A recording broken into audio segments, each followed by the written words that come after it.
Alrighty then.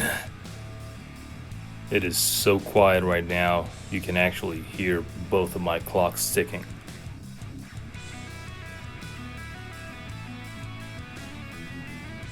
Eh? Yeah, not that it matters, but anywho, as I promised you guys in the last episode where I did the review for the Fender standard Stratocaster made in Mexico, I told you that I'll also make a review for its counterpart, which I also own, which is the new line of Fender Player series, which completely replaced the old standard series once they got exchanged and revamped by Fender in I think late 2016, early 2017, something like that. So yeah, this is not an original Fender case, it's just one of my old tweed cases, but this is the guitar itself. And obviously, dating back to my Malmsteen mania, this also went on like a butterscotch finish, and I actually wanted it to look as much as possible as a Malmsteen Strat without actually being one. And I'll try to color grade it so that you can see the color a bit better, because right now what I'm seeing on the preview is a lot more yellow than how it actually is in reality, but nevertheless you'll be getting an idea. So this one has the revamped thin Fender logo. It has made in Mexico, also 2017. So just like I told you about the standard Stratocaster that I own, it was one of the last standard Stratocasters being made. This is one of the first player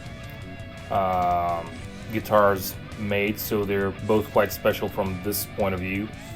They're like the end of one era and the beginning of another.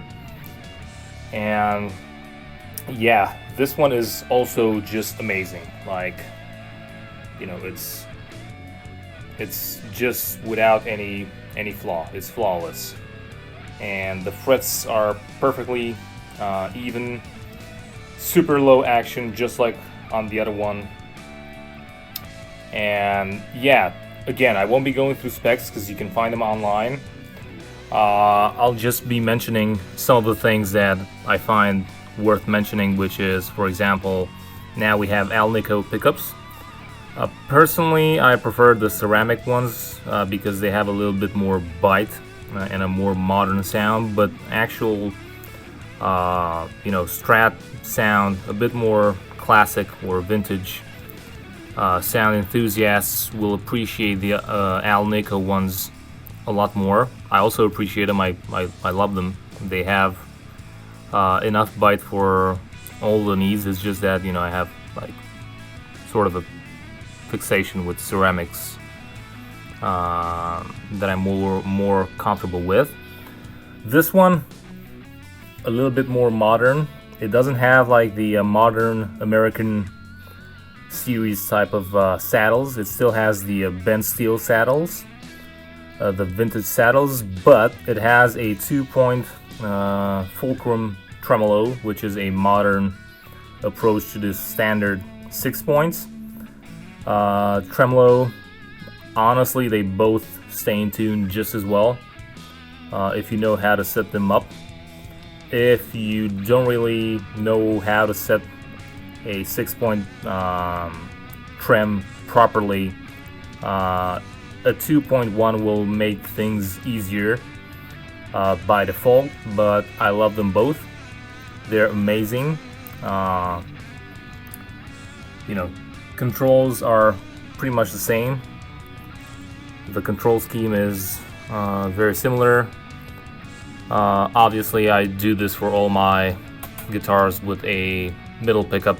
I need to lower it down all the way, and many of my friends make fun of me saying I'm trying to, mimic Yngwie's setup because I used to be such a maniac with, Yngwie's guitars and his playing and his music, whatever. But actually, this is just a strange coincidence because it just so happens that me having a big hand, whenever I'm resting in my, neutral position, whenever I pick exactly over the middle pickup. So my pick always scrapes either the plastic or the poles themselves, which are even higher than the plastic, and it makes the whole, playing experience a nightmare. So I just lower it as much as possible, and I like to have it like flush with the pick guard. So yeah, not trying to replicate Yngwie in that respect, it just happens to be the way it is. And what else? Honestly, if you want to have an amazing experience straight out of the box, and by this I don't mean you can just skip your personalization preferences and your own unique setup, but if you don't want a guitar that requires further investments in luthier fixes, fret levels, or any other type of problems, to me the Fender Stratocaster has always been just a rock solid, straight out of the box perfected instrument that you can just rely on from day one. And having these guitars for quite a few years now, I can tell you that they behave exactly the same. They don't develop any warps, any twisting of the neck, any frets popping out or whatever. They're just amazing. They're made like, I don't know, steel.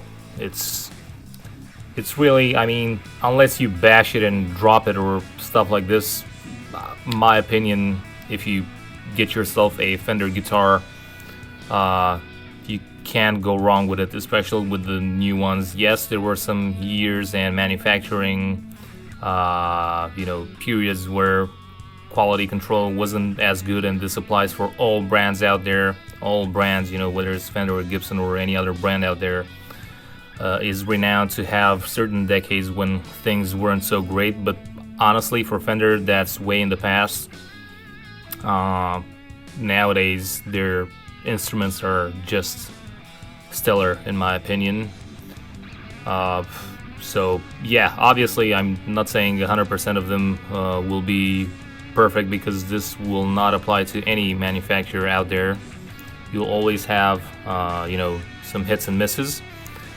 But if you are a little bit experienced with guitar playing in general and what to look out for a guitar, and you go in a guitar shop and you test and try out and pick your favorite Fender, I guarantee there's gonna be no problem. The only problem you can have is if you order online, and have something with a chance of being either damaged or with some weird quirk from the factory. Again, this is not for Fender, this is for all guitars out there in general. But with Fender, like I said, I can't stress enough, I can't recommend them enough. As you'll see, I have an entire collection of Fenders. Well, I kind of slimmed it down at this point because of having too many without any justification, and the ones that I got rid of were amazing guitars, but they were quite old in terms of the usage, because those were secondhand instruments that I bought when they were already very beat up in terms of fretwear especially. So I didn't feel like playing them because it was a nightmare. I was scraping against the wood with my fingers. The frets were super low, and I also didn't feel like refretting them because why do it at this point, because they were just normal series guitars, Fender guitars. not some special year or special limited edition or whatever. So I just decided to give them to someone who enjoys having a Fender and not being so pretentious like I am, because once I started playing scallop guitars, now I can't even play normal guitars, let alone guitars with low frets or worn frets.